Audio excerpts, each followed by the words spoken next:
How to use Tinder Passport to change location. To change Tinder's passport location, first things first, you simply have to launch the Tinder mobile application onto your device. Now, tap on your profile icon on the bottom right corner of your screen. Then all you have to do is go ahead and open the settings by tapping on the setting gear icon on the top right corner. And also make sure that you must have an active paid subscription tier, which is Tinder Plus, Tinder Gold, or even Tinder Platinum. Once you are subscribed to any of these options, you should be able to access this feature, or else you cannot. Now, once you are here within this setting panel, you simply have to scroll down to the Discovery settings. Once you find it, all you have to do is now go ahead and tap on this.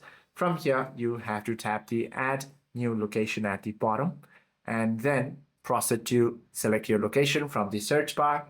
Now you simply have to confirm and save it. It will be now shown over here. Hope this video helps you out a lot. If you have any questions or queries, please do comment down below.